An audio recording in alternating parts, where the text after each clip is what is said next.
¿Qué tal? ¿Qué tal? ¿Cómo está? Muy buen día. Muchísimas gracias por acompañarnos en una emisión más de este programa A Su Salud.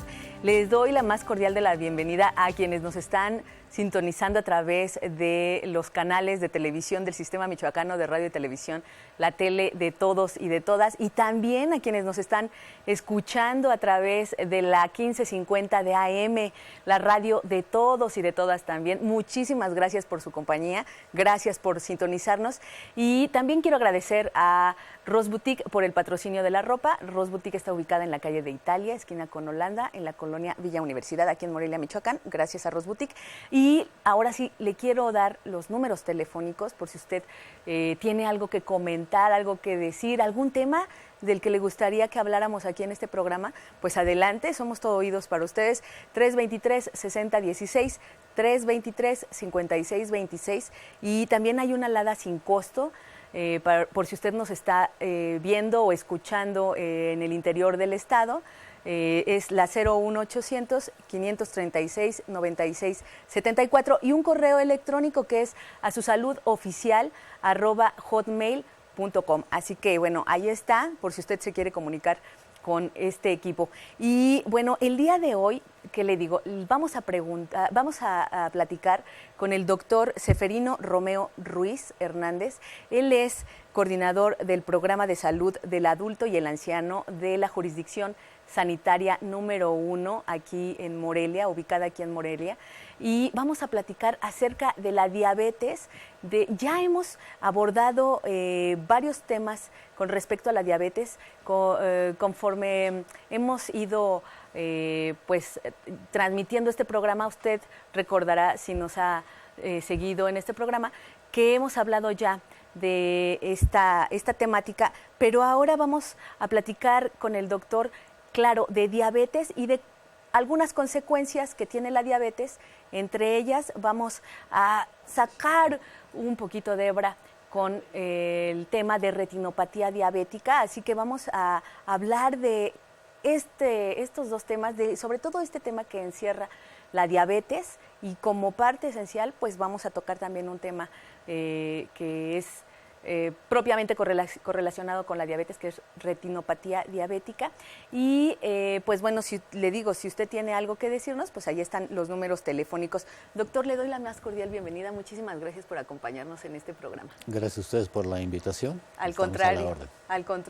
Tenemos pues 30 minutitos. Vamos a tener la próxima media hora. También vamos a hablar de alopecia, así que si usted quiere continuar en este espacio, pues ya sabe de qué vamos a hablar en esta hora.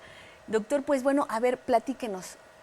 Diabetes. La diabetes tiene muchísimas aristas, ¿no? Es una enfermedad que la tiene muchísima población, no solamente mexicana, sino mundial, y además afecta muchísimas partes del cuerpo, muchísimos órganos. Tiene que ver con el metabolismo, tiene que ver con la alimentación. Platíquenos un poquito de la diabetes, de sus causas, para irnos acercando también poco a poco a todo lo que tiene que ver con la diabetes, a todas las afecciones que se dan por la diabetes, y entre ellas la retinopatía diabética. Pero denos un poquito del panorama de la diabetes, háblenos de cuáles son las causas y de, bueno, cómo se puede prevenir también, y después pasaremos a tocar esta arista de la retinopatía diabética. Sí, claro, como se lo acaba de mencionar, este es un problema de salud mundial. Desafortunadamente está contemplado como una de las pandemias más importantes en relación a la salud, ya que se cuenta con 180 millones de diabéticos en el mundo. 180 y millones que de diabéticos. Día con día esto va acrecentando. Se tiene programado que para el año 2030 probablemente se duplique estas cantidades. Entonces, en México se contempla como una de las 3 principales causas de muerte, sino que la primera ¿Es la primera en relación causa de muerte aquí en México? a patologías, ya que conlleva un sinnúmero de complicaciones y afecciones orgánicas, como usted lo acaba de mencionar. La causa en la actualidad es multifactorial. Hace muchas décadas se hablaba que era 100% hereditaria, genética, pero en los últimos años hemos visto un cambio importante. No necesariamente es hereditaria, no, o sea, intervienen ya otros factores, porque tiene toda la razón. Yo recuerdo, yo tengo antecedentes de familiares diabéticos, con diabetes, y muy cercanos. Y hace unos años decían, no, pues seguramente tú vas a ser diabética, pero ahora ha cambiado también esta nueva forma de ver este padecimiento, porque no necesariamente entonces deben de tener antecedentes para que una persona sea diabética. O sea, incluso tienen que ver ahora otros factores externos, ¿no? No necesariamente genéticos. Así es, pues ahora fundamentalmente los factores externos que usted menciona es lo relacionado a los estilos de vida. Entonces, la herencia pasa a ser un factor importante para el desarrollo de la misma, pero puede no presentarlo. Si lo favorecemos con los factores ambientales, en la actualidad incluimos la obesidad como primer factor importante para el desarrollo de esta patología, de ahí que es un poco desplazada la herencia. Porque bien una persona puede tener el antecedente familiar fuerte, estamos hablando de familiares de primera línea, padres, hermanos con diabetes, y que no desarrolle nunca la diabetes si se cuida adecuadamente. Claro. Pero también tenemos pacientes que no tienen esa conexión genética, pero sus estilos de vida poco saludables pues conllevan a favorecer la aparición de la diabetes como tal. Por ejemplo, ¿cómo deberíamos de prevenir la diabetes? ¿Cómo deberíamos de tratarla? Porque usted nos dice, hay muchos factores externos, hay muchos factores que influyen, que intervienen, ¿no? Y que, bueno, de alguna manera son quizás la alimentación, quizás el estilo de vida, el estrés, etcétera, etcétera. Entonces, ¿cómo hacer para, si se tienen antecedentes o no, pues prevenir esto, ¿no? A veces no podemos, con estas dinámicas de vida tan aceleradas, con tanto estrés que nos rodea, a veces no podemos, claro, controlar eso. Como mencionaba, la obesidad es un factor importantísimo para el desarrollo de esta patología. Entonces, de ahí partimos de que teniendo una alimentación adecuada, saludable, con ello vamos a evitar el que en un momento dado se nos desarrolle la diabetes por sí misma, por la obesidad, y o en su momento porque se tiene el antecedente hereditario. ¿Cuáles serían las formas adecuadas para evitarlo? Pues una alimentación saludable. ¿Qué es una alimentación saludable? Pues prácticamente es introducir a nuestro organismo los alimentos que requiere el mismo, ¿sí? Sin excederse a alimentos que afectan, como por ejemplo las grasas, el exceso de carbohidratos, que de una u otra forma estos al introducirse al organismo se transforman en grasas que se van acumulando y con ello nos lleva a la obesidad. Si tenemos en primera instancia que cómo podemos evitar la obesidad es aplicando lo que mencionamos, una alimentación saludable.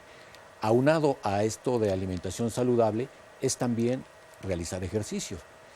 Es bien conocido que el hecho de tener movimientos extra de lo que normalmente tenemos durante el día se quema con mayor facilidad las grasas y por sí solo nos evita a que todas las sustancias tóxicas en el momento de los alimentos, así como el almacenamiento de la grasa se lleve a cabo, ya que al estar ejercitando los músculos se va consumiendo y con ello logramos tener un peso acorde a la edad, a la estatura de cada individuo y los riesgos en un momento dado de la diabetes disminuye.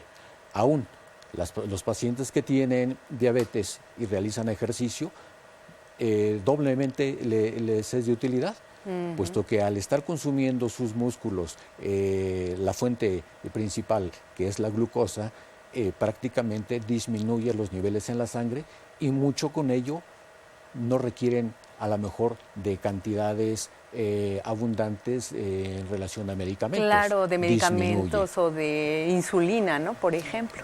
Muy bien, vamos a hacer la primera pausa del programa, doctor, pero enseguida regresamos para seguir platicando aquí con ustedes y con el doctor Ceferino Romeo Ruiz Hernández acerca de la diabetes, y en un ratito más platicamos de la retinopatía diabética. Y acuérdese, después de terminar esta media hora, vamos a hablar de alopecia. No se vaya.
Ahí por...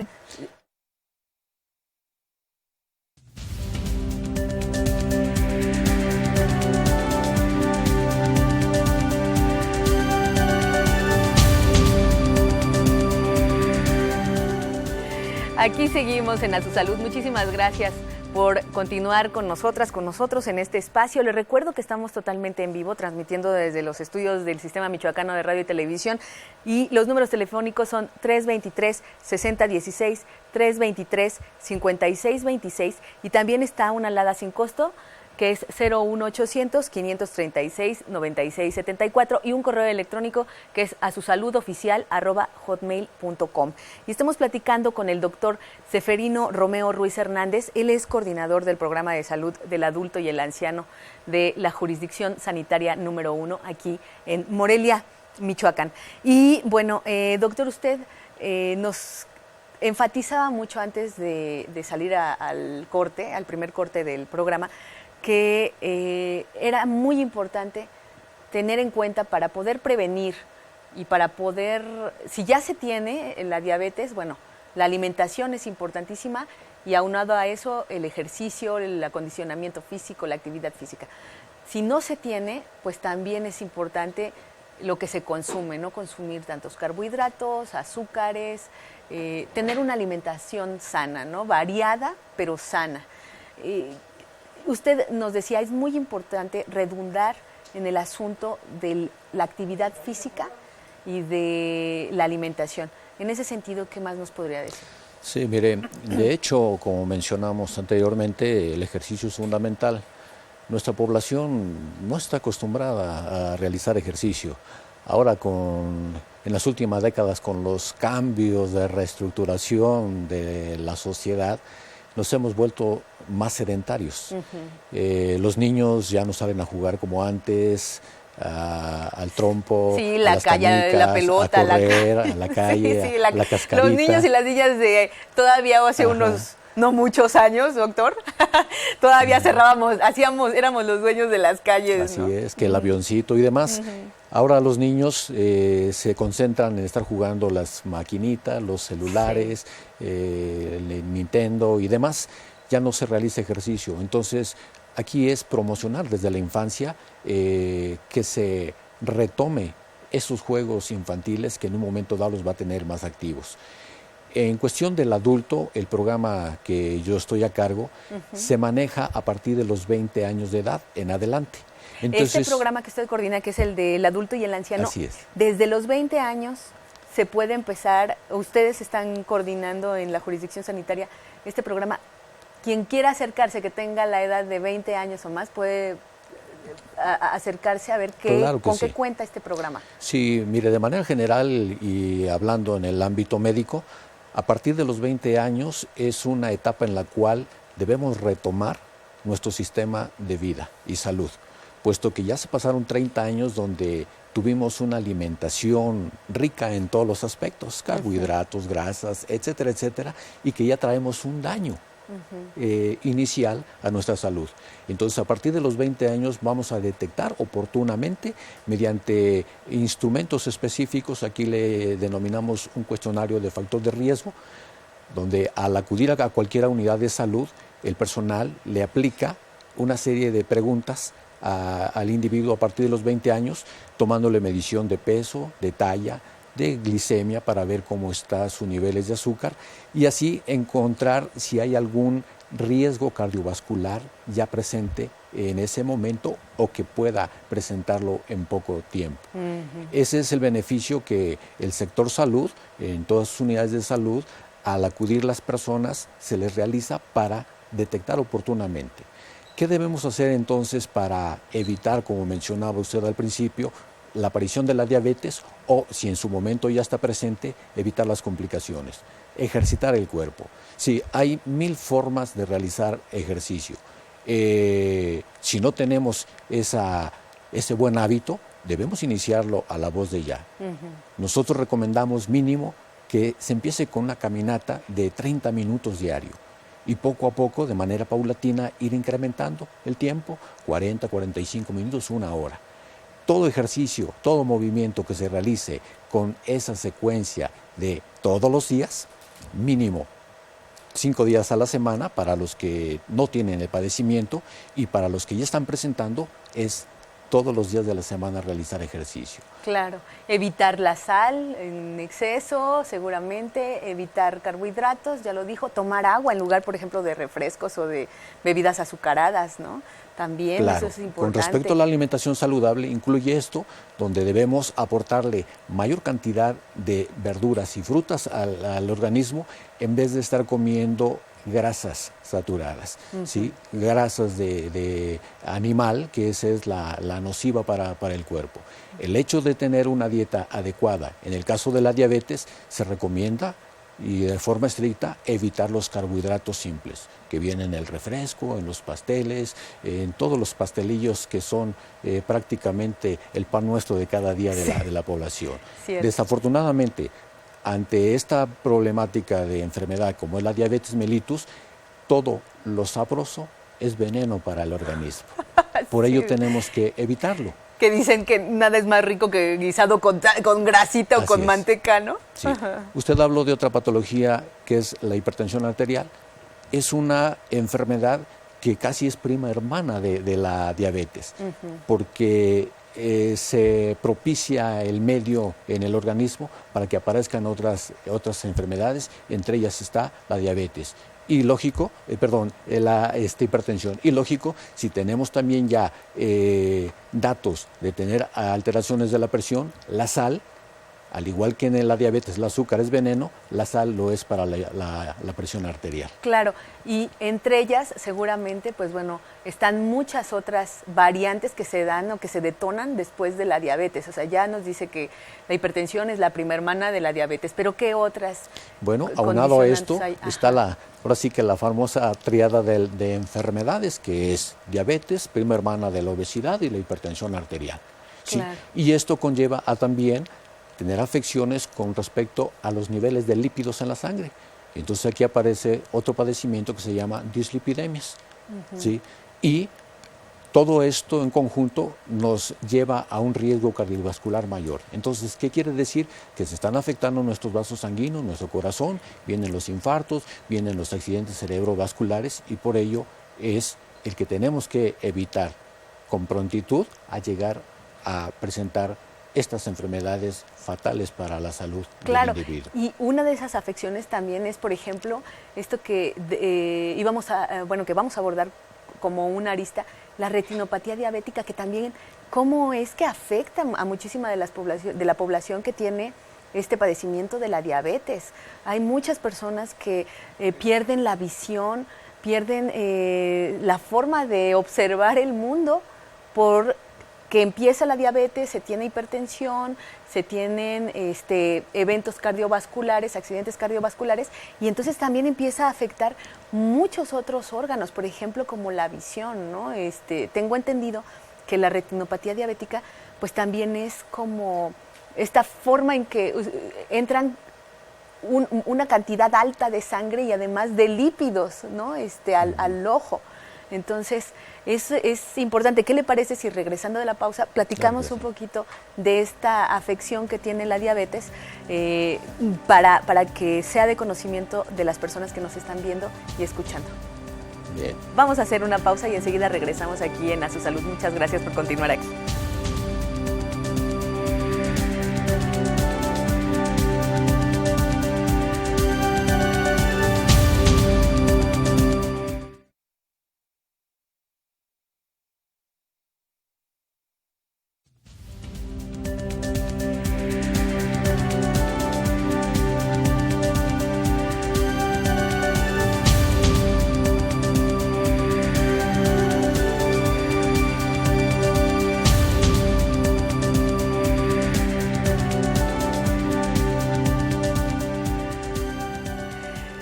¿Qué tal? Muchísimas gracias por continuar aquí en A Su Salud.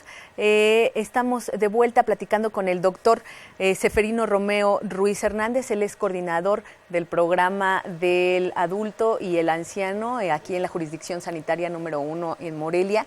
Y pues bueno, estamos ya casi por cerrar esta primera parte del programa, doctor, pero sí creo que sería importante hablar un poquito brevemente de este padecimiento de la retinopatía diabética, porque es algo que está muy presente en las personas que tienen el padecimiento de la diabetes, ¿no? Es uno de las padecimientos casi principales que ataca a la diabetes, ¿no? El ojo.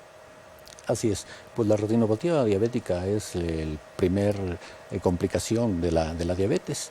¿Y qué sucede en esto? Pues prácticamente las altas concentraciones de azúcar en la sangre afectan los vasos más pequeños, más delgados, y los tenemos en su momento en el ojo. Hay acumulación de azúcares, al igual mencionaba usted muy atinadamente hace un momento, la presencia también de lípidos. Todo esto complica el buen funcionamiento de la vascularización del ojo y nos va a provocar como primer instancia microaneurismas, ¿sí? O sea, varices pequeñas en el ojo que no permite el funcionamiento adecuado de estos vasos, la nutrición adecuada al ojo, pero también nos puede producir hemorragias, ¿sí? Y desprendimiento de retina en un momento dado. Sí, al grado de que podemos perder la visión, ¿no? Así es. Entonces, al haber afección en el ojo, pues prácticamente el paciente empieza a tener dificultad para ver adecuadamente. Desafortunadamente, esta patología como tal, la retinopatía, es de forma crónica su aparición, muchos años después de ser diabético. Y no da una sintomatología precisos, ¿verdad? No da una sintomatología inicial. Ya cuando tenemos pérdida de la visión, es que quiere decir que ya está avanzada la patología. Otro problema que también nos puede llevar la retinopatía es el glaucoma, que aumenta la presión del ojo y con ello conlleva pues a tener mayores complicaciones para la visión. Entonces aquí la recomendación fundamental es mantener los niveles de glucosa por abajo de lo normado para evitar estas complicaciones. ¿Qué le llamamos normado en el aspecto clínico? De que las personas que tienen diabetes deben cursar con un promedio de por abajo de 130 de concentración de azúcar en sangre. Sí, normalmente debe ser menos de 100 para decir que una persona no tiene el problema del azúcar o algún riesgo. Y no mayor de 130. En el diabético, para considerarse controlado, debe ser por abajo de 130 miligramos. En la persona diabética. Y en las personas que no son diabéticas, ¿cuál es nuestro promedio de glucosa que debemos de tener? Por abajo de 100 se considera normal. Okay. Cuando ya sube a 100, 110, quiere decir que algo está pasando en nuestro organismo, que no se está metabolizando adecuadamente el azúcar y que hay que poner un foco rojo para empezar a hacer cosas en beneficio de la salud. Usted hablaba de la presión ocular, que puede ser un factor que puede detonar glaucoma y que de alguna manera puede empezar con una retinopatía diabética. Pero la presión arterial tiene que ver con la presión ocular o son cosas totalmente Claro distintas? Que sí, todo va acorde al funcionamiento del organismo. La presión arterial descontrolada en su momento nos puede provocar en el momento dado también una afección de ojo. El glaucoma en sí es el incremento de la presión ocular y con ello va oprimiendo el nervio y nos produce pues prácticamente estos problemas de ceguera. Claro, y la pérdida de la visión y bueno, también qué importante es tener todos nuestros 5 sentidos trabajando bien. Si se tiene este padecimiento, pues a cuidarse, es importante cuidarse, tratarse, ver al especialista que trabaja con este tipo de disciplina, con este tipo de enfermedades, para poder trabajarlo. Doctor, yo le quiero agradecer que haya tomado tiempo para poder cedérnoslo, para poder estar aquí platicando con el público televidente, el público radioescucha de este padecimiento. Yo sé que hay muchas cosas que se quedan en el tintero, pero seguramente ya podremos seguir platicando y profundizando más acerca de este tema. Le agradecemos mucho y muchas gracias por venir a aportarnos de sus conocimientos. Muchas gracias. A sus órdenes. Gracias. Y pues gracias al doctor Seferino Romeo Ruiz Hernández. Él es coordinador del programa del adulto y el anciano aquí en la jurisdicción sanitaria número 1. Y tenemos una última llamada, doctor, rápidamente, de Ángeles Pérez de Uruapan. Saludos a Uruapan. Si la diabetes es hereditaria, ¿qué ejercicios y por qué ejercicios y qué hacer para la presión alta si es que es hereditaria? Supongo que ella tiene antecedentes, entonces, ¿qué puede hacer para evitar la presión alta?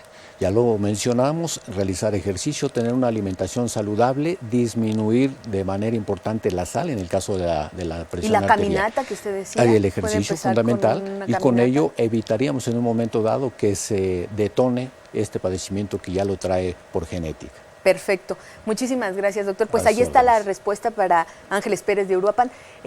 Recuerde que continuamos aquí en A Su Salud. Seguimos con otro tema de A Su Salud que seguramente le va a interesar, que es acerca de la alopecia. Así que no se vaya. Y ahorita le recuerdo los números telefónicos regresando de la pausa. Ya volvemos.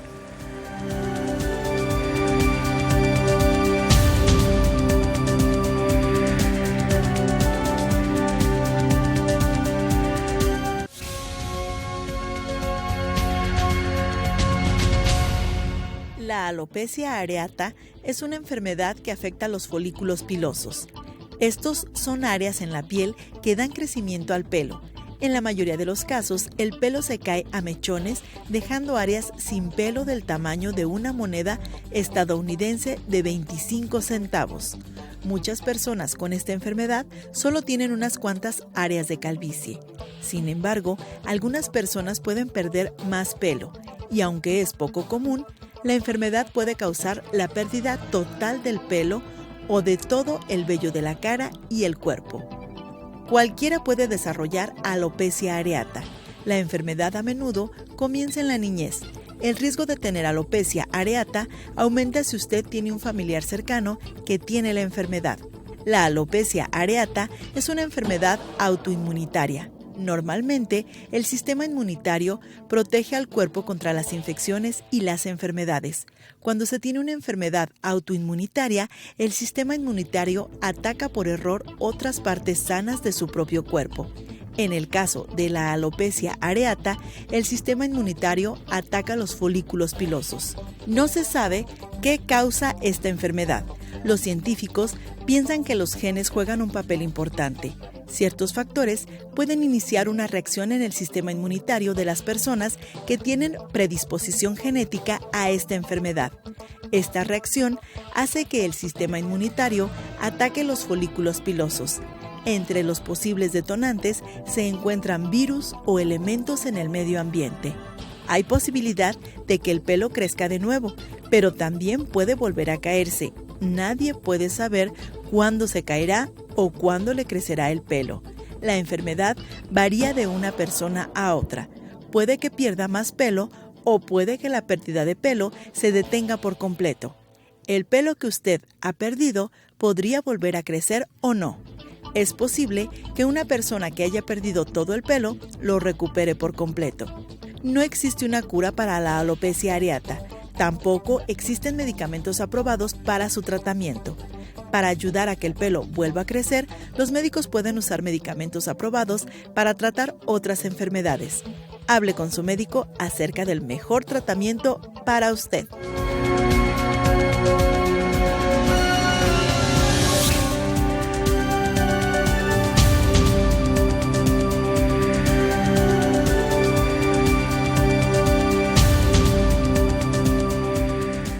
Bien, pues ya estamos de vuelta aquí en A Su Salud y como usted habrá podido ver y escuchar, pues vamos a hablar en esta siguiente media hora de la alopecia. Le voy a dar los números telefónicos por si usted tiene algo que preguntar, observar, decir, sugerir. 323-6016, 323-5626 y 01800-536-9674. Y también tenemos un correo electrónico que es asusaludoficial@hotmail.com. Y bueno, pues yo quiero agradecer la presencia del doctor Francisco Monsiváis Salinas. Él es médico internista y además es el director del Hospital Regional número 1 Morelia Charo del Instituto Mexicano del Seguro Social. Doctor, bienvenido. Muchísimas gracias por acompañarnos. Muchas gracias por la invitación. No, al contrario. Pues bueno, ya vimos la cápsula que nos preparó el equipo de producción de A Su Salud, que bueno, está como muy completa, muy redondita. Pero yo le quiero preguntar, la alopecia, tiene muchos... la alopecia que nos platicaron ahorita es un tipo particular de alopecia. Claro, pero entonces estamos hablando que hay varios tipos. La alopecia genéricamente se llama la pérdida de pelo, específicamente en el cuero cabelludo, pero se puede perder el pelo de las cejas, se puede perder el pelo de las pestañas, se puede perder el pelo púbico o el pelo axilar. O sea, nos vamos con que solamente se pierde el pelo de la cabeza, ¿no? El cabello. Pero no es así. Se puede perder de otras partes del cuerpo. Ajá, de cualquier otra parte del cuerpo. En general, le comentaba yo al principio que yo como médico internista, la alopecia la vemos como una manifestación de una enfermedad que afecta a todo el cuerpo, no solamente el cuero cabelludo. Entonces, hablando desde ese punto de vista, la alopecia, si revisamos el tema, se divide en dos, en una alopecia cicatrizal y una alopecia no cicatrizal. ¿Cuál es la diferencia? La alopecia cicatrizal es cuando hay una enfermedad específica de la piel, donde se cae el pelo porque está afectada la piel y el folículo piloso. En la alopecia no cicatrizal generalmente puede haber una enfermedad sistémica que me está afectando a mi cuerpo y una manifestación en la caída del cabello. Y hay otra alopecia no cicatrizal que solamente afecta al cuero cabelludo, que es la que más frecuentemente vemos en la consulta. La alopecia habitualmente la ve primero el médico de primer contacto, que es un médico general, médico de familia. Posteriormente, dependiendo del paciente y dependiendo de la sugerencia del médico, habitualmente lo ve un dermatólogo o la podemos ver otros médicos como los internistas.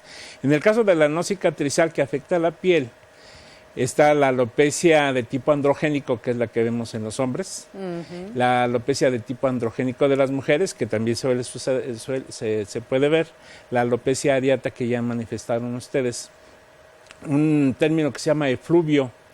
El efluvio es la caída de pelo a mechones, que lo vemos, lo más característico es lo que se ve en pacientes que reciben citostáticos, quimioterapia, la medicina para el cáncer, que provoca la caída del cabello y las enfermedades parasitarias como las tiñas. Entonces son 5 enfermedades que pueden afectar la caída del cabello. También podemos ver alopecia no cicatrizal de otros orígenes. Pero lo que vemos más... ¿Como cuáles, por de otras ejemplo? enfermedades sistémicas, por medicamentos, por radiación. Usted nos decía, puede ser que haya una enfermedad sistémica de fondo que se esté manifestando a través de la caída del cabello o de cualquier otra parte del lupus cuerpo. eritematoso, esclerodermia. También hay una patología de tipo que afecta a la personalidad que se relaciona con la caída del cabello. ¿Ah, sí? La alopecia areata tiene un fondo psicológico también en algunas personas, pero está una cosa que se llama la tricotilomanía, que es la gente que se está jalando constantemente el pelo y se lo come. Sí. Se jala el pelo generalmente por arriba de los oídos, el de las cejas o el de las pestañas y luego se lo come. Sí, que eso ya tiene que ver con una patología psicológica o psiquiátrica. Y al comerse o deglutir el pelo, ese pelo como no es digerible porque tiene una capa de una proteína que se llama queratina, que no es susceptible a la degradación por el ácido gástrico, ese pelo se empieza a hacer bolita y se hace una lesión, bueno, no una lesión, sino un tejido extraño dentro del cuerpo que se llama bezoar, y es un tricobezoar, que es por ingerir cabellos de uno mismo que se los arranca cuando hay un problema de personalidad. Claro, y que bueno, eso puede traer un padecimiento gravísimo a nivel intestinal, ¿no? Oclusiones y perforaciones. Claro. Ahora me hace pensar, usted decía, se da en los hombres, pero también se puede dar en las mujeres la alopecia androgénica. areata. ¿Androgénica? No, androgénica. Androgénica. La areata bueno, no respeta parejo. género, no respeta edad. Y en ese sentido, ¿quiénes son susceptibles bueno, y quiénes llegan más, por ejemplo, a la consulta, hombres o mujeres? La alopecia androgénica es la calvicie, la que conocemos como tal, y tiene una base poligénica. Poligénica quiere decir que está relacionada con muchos genes, pero también tiene un gen autosómico dominante, que significa que si mi papá fue calvo, mi abuelo fue calvo, mis tíos paternos son calvos, mis hermanos son calvos, yo voy a ser calvo. Ese es el autosómico, pero hay gentes que tienen muchos genes que hacen o que predisponen la alopecia androgénica. La alopecia androgénica está generada porque hay una hormona que es la testosterona. Sí. En el folículo piloso hay una enzima que se llama alfa aromatasa que modifica esa testosterona y le da ciertas características al cabello. Es lo que nos permite que tengamos barba o bigote, la aparición del vello púbico y axilar. Pero hay cierta susceptibilidad del folículo piloso a esta hormona. Y lo que hace es que ese folículo piloso sufre una apoptosis temprana. El cabello normalmente tiene una vida media de 6 años, crece 1 centímetro por año, y nuestros cabellos tienen 3 ciclos, un ciclo de crecimiento, un ciclo estacional y un ciclo de caída. Eso quiere decir que más o menos en este momento entre el 5 y el 10% de mis cabellos están cayendo. El 90% de mis cabellos están creciendo y un 5 o 6% están en fase estacionaria. Cuando yo tengo susceptibilidad a la alopecia androgénica, los cabellos se mueren más rápido. Y se empieza a distinguir porque empiezan a aparecer unas entradas y empieza a ver la coronilla. Claro. Eso es en el hombre. ¿Hay edades? Sí. Generalmente la alopecia androgénica se empieza a presentar en los hombres en la tercera década de la vida, por arriba de los 20 años. Muy jóvenes. Y en las mujeres generalmente se ve después de los 35 o 40 años. Y la alopecia de las mujeres androgénica es disminución de la cantidad de cabello, se hace un cabello más delgado y con menos pigmento, entonces se les alcanza a ver el cuero cabelludo. Se ve el pelo así como, no sé si le ha tocado ver cuando están haciendo los algodones de azúcar. Sí. Pues así es se muy ve el delgadito, cabello. que se hace, es un hilito. Así es, esa es la alopecia androgénica en la mujer. Hay una escala para clasificar la alopecia androgénica en el hombre que se llama escala de Hamilton, que tiene 8 estadios y dependiendo de ese estadio es, vamos a decir, la gravedad y lo que se puede dar de medicamento. Gravedad en cuanto no que afecte la vida, sino que afecta la autoestima de la persona. Claro. Y en el caso de las mujeres, la clasificación que se utiliza para la alopecia es una clasificación que se llama de Ludwig. Y también nos habla de la cantidad de cabello, el grosor del cabello y el contenido de pigmento. O sea que hasta las pruebas son distintas para hombres y para mujeres. Son clasificaciones. Bueno, clasificaciones anatómicas. Okay. Cuando se sospecha una alopecia androgénica no se solicitan pruebas. Generalmente se hacen pruebas se llama tricoscopía, o sea, el estudio del pelo, se hace cuando se sospecha una enfermedad seria del cuero cabelludo, una enfermedad dermatológica seria o una intoxicación. Por ejemplo, cuando hay mucho cobre en el cuerpo, el pelo puede cambiar de color. Si usted es aficionado a los programas actuales de médicos forenses en la televisión, habrá visto que piden el pelo, no, le hacen estudios aficionado. para ver el contenido de metales pesados, de plomo, de arsénico. El pelo es un reflejo de nuestro metabolismo durante mucho tiempo. Por ejemplo, si partimos de 1 centímetro de crecimiento, su pelo más largo, si tiene 30 centímetros, son 30 meses de su historia nutricional, hormonal, de enfermedades. Entonces el pelo es una ventana para muchas cosas y para eso se utilizan O sea, los incluso estudios para del cabello. ver cómo estamos nutriéndonos, ¿verdad? Sí. Muy bien. Doctor, tenemos que hacer la primera pausa del programa, pero enseguida regresamos con este interesante tema para seguir platicando con el doctor Francisco Monsiváis Salinas, médico internista, acerca de la alopecia. Ya volvemos, no se vaya, está usted aquí en A Su Salud.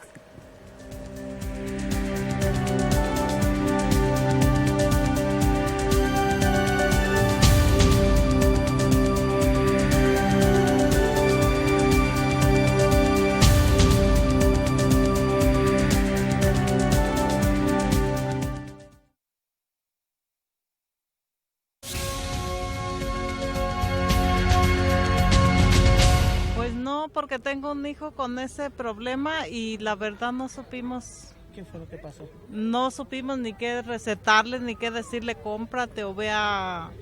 ¿Con ¿No? qué especialista? No, pues no. No. ¿Es la enfermedad? Trata de la pérdida de cabello. Les afecta como su estado de ánimo.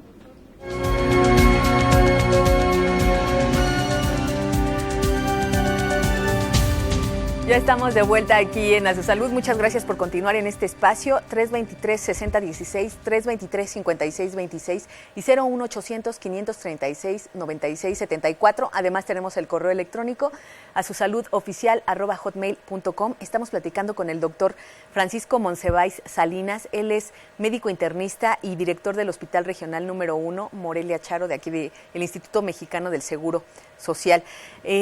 Doctor, pues bueno, vimos ya la opinión del público. Hay una persona que dice, pues yo tengo un hijo con este problema y no supimos ni qué decirle, ni a qué recomendarle, ni qué recetarle. Hay otra persona que dice, pues bueno, les afecta en su autoestima. Ya lo habíamos comentado en el primer bloque. A mí la primera opinión del público me surge esta idea, por ejemplo, de no supimos qué decirle, no supimos qué recomendarle. ¿Qué tratamientos hay? ¿Qué tan buenos pronósticos son con los tratamientos? Y pues bueno, hay muchos productos, por ejemplo, de venta libre que dicen que paran la caída del cabello, que vuelve a crecer el cabello, etcétera, etcétera. ¿Qué tan cierto, qué tan falso es esto? Bien, en medicina, para poder abordar un problema de salud tenemos que hacer un diagnóstico. Claro. Si yo no tengo un diagnóstico preciso, le puedo dar un tratamiento que sea muy buen tratamiento, pero no sea el adecuado porque el paciente no tiene esa enfermedad. Ejemplo, si llega un paciente con un dolor del lado derecho y yo digo que es el apéndice, lo opero, le quito el apéndice y resulta que tiene un cálculo enclavado de ese lado en el uretero, pues el dolor va a seguir, pero ya le quité el apéndice. Hice un muy buen diagnóstico, hice un muy buen tratamiento, pero es equivocado. En el caso de la alopecia, para poder yo hacer un tratamiento, pues necesito hacer un diagnóstico. En medicina el diagnóstico, actualmente con el enfoque de la medicina se abusa un poco de los estudios paraclínicos y la reina por excelencia en el diagnóstico en medicina y sobre todo en problemas cutáneos dermatológicos es la historia clínica. ¿Qué antecedentes tiene mi paciente? ¿Cuándo empezó con la caída del cabello? ¿Qué medicamentos está tomando? ¿Qué alimentación está tomando? Una vez que he abordado eso, es una exploración física, ver la integridad del cabello, ver si se desprende fácilmente. Los dermatólogos habitualmente revisan la piel con una lupa. Cuando encontramos un área sin cabello, hay que ver con la lupa para ver si existe integridad de los folículos pilosos, se han perdido. Se puede hacer estudios microscópicos del cabello, se pueden hacer fotografías del cabello. Y una vez que he llegado al diagnóstico, entonces puedo dar un tratamiento. Si partimos del principio que la gran mayoría que tiene alopecia es una alopecia de tipo androgénico, en este caso hay tratamientos aprobados, pero que no tienen la utilidad que uno quisiera. Claro. En el caso de la alopecia androgénica en el hombre, cuando se utiliza en etapas tempranas de la clasificación de Hamilton, se puede observar una respuesta aceptable. Hay básicamente 2 medicamentos, uno que se llama minoxidil, que viene en champú, viene en cremas o viene en aerosol, que se aplica directamente sobre el cuero cabelludo, y para que nosotros observemos resultados pasan de 3 a 6 meses, cuando es una alopecia de tipo androgénico. Cuando es una alopecia en áreas también se puede observar un resultado, pero no tan adecuado como se ve en la alopecia androgénica. En otro tipo de alopecias no tiene resultado porque la causa de la alopecia no es una afectación, es otra. Claro. En el caso del lupus eritematoso, por ejemplo, para hablar de un padecimiento, pues el tratamiento es tratar el lupus. En el caso de una persona que recibió quimioterapia para el cáncer, pues el tratamiento inicial es estético, es una peluca. Después de que el paciente sobrevivió a la quimioterapia, revirtió el tumor, el folículo piloso se recupera y vuelve a salir sin ningún tipo de tratamiento en especial. Entonces es muy importante que tengamos un diagnóstico establecido para poder hacer un tratamiento adecuado. Claro, este diagnóstico, por ejemplo, lo pueden hacer los médicos internistas, los dermatólogos. Mi lema es el tamalero a tus tamales. Yo puedo ser muy bueno para hacer carnitas y me encargan unos tamales, pues no sé hacer tamales. Claro. Yo como internista podría abordar una causa de alopecia no dermatológica. Y las alopecias, otra vez, la mayoría de las alopecias son de origen dermatológico, el más indicado en su tratamiento es el dermatólogo, que es el que va a hacer el diagnóstico definitivo. Cuando el dermatólogo encuentra que el problema no es la piel, sino que es un problema sistémico, entonces ya se deriva al especialista en cuestión. Puede ser un endocrinólogo, puede ser un internista, puede ser un reumatólogo, puede ser incluso un hematólogo, dependiendo de la enfermedad que se esté sospechando que está provocando la alopecia. Claro. Tenemos ya llamadas del público, doctor. Muchas gracias por sus llamadas. Dice David García, si una persona tiene el cuero cabelludo grasoso, ¿es alopecia? ¿O por qué sale la grasa en el cuero cabelludo? En el caso de la piel responde rápidamente a las hormonas de tipo sexual. En el caso de los hombres tenemos tanto estrógenos como andrógenos, pero el equilibrio es diferente con una mujer. Tenemos muchos más andrógenos y muy poquitos estrógenos. Esos andrógenos también actúan sobre la glándula sebácea. Entonces hay una alteración que afecta a la piel que se llama dermatitis seborreica, que efectivamente se asocia frecuentemente a la alopecia de tipo androgénico. El tratamiento de la dermatitis seborreica es diferente, lo que hay que hacer es disminuir la producción de grasa por parte de la glándula sebácea. Hay algunos champús para la dermatitis seborreica, hay medicamentos y hay tratamiento que son preparados especiales que hacen los dermatólogos. Agarran, le hacen su recetita y la mandan a una farmacia donde le ponen 30 gramos de esto, 40 gramos de aquello, y con eso se trata la dermatitis Pero seborreica. en este caso, ¿sí se puede controlar? O Sí. sea, Tanto la puede... dermatitis seborreica como la alopecia androgénica se puede controlar. La alopecia androgénica cuando se detectan oportunamente.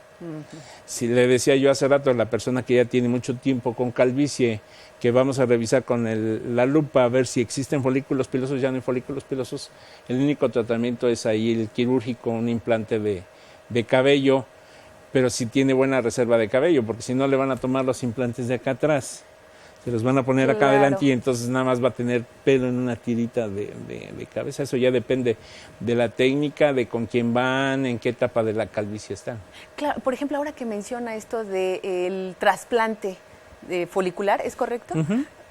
¿Cómo hacen ese trasplante?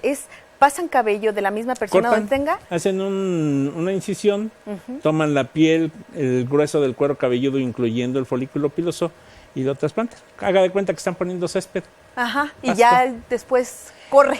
Corre, pero ese folículo piloso, si no se cuida, no se maneja, no se le da minoxidil, no se le da... o sea, hay un tratamiento específico para que pueda, digamos, para que pueda crecer o florecer para que ese pastito crezca hay que echarle agua.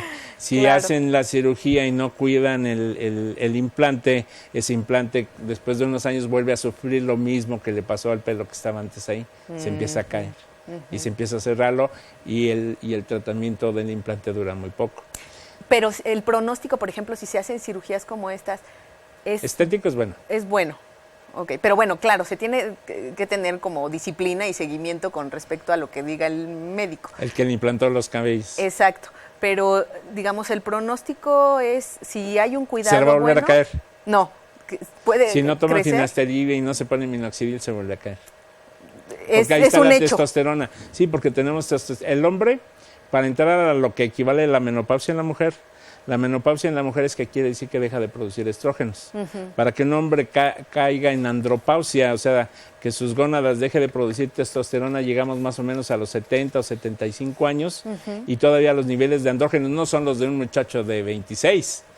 Claro. Pero tampoco están en cero como en una mujer menopáusica. Entonces los andrógenos todavía existen circulantes en personas de 70, 75 años. Entonces la andropausia es muy lenta y va declinando poco a poco. Sin en cambio en la mujer de pronto el ovario se acaba. Claro, y en los hombres, como bien dice, hay todavía Entonces el andrógeno proceso que lo hace más ser lento. hombre es el mismo que le mata el folículo piloso. Miren nada más de qué cosas nos enteramos. Ana Victoria le felicita, doctor, Gracias. dice que usted es un profesional de los mejores que hay en el IMSS. Y le manda Gracias. saludos y también manda saludos al equipo. Gracias, Ana Victoria. Y bueno, pues entonces, ¿hay alguna forma de prevenir esto? Sí. ¿Cuál sería? Para cerrar el Otra vez programa. la historia clínica, tengo papá calvo, tengo tíos calvos, tengo que empezar el tratamiento temprano con minoxidil o finasteride. Hay tratamientos experimentales que todavía no están aprobados, ni por la FDA, ni tampoco aquí en el país. Hay tratamientos que promueve la gente que suele utilizar medicina alternativa, que científicamente nosotros la medicina que manejamos institucionalmente se llama medicina basada en evidencias, que quiere decir que experimentan el medicamento, le hacen ensayos clínicos, fase 1, fase 2, y hasta que los aprueban los podemos utilizar. Muy bien. Ninguno de esos medicamentos que se proponen tienen ese ciclo clínico. Muy bien. Pues doctor, muchísimas gracias por A sus acompañarnos, órdenes. muchísimas gracias y también muchas gracias a usted por habernos acompañado el día de hoy. Todo el equipo que hace posible este programa le desea muy buena salud y muy buen día. Gracias y hasta la próxima. Buenas tardes.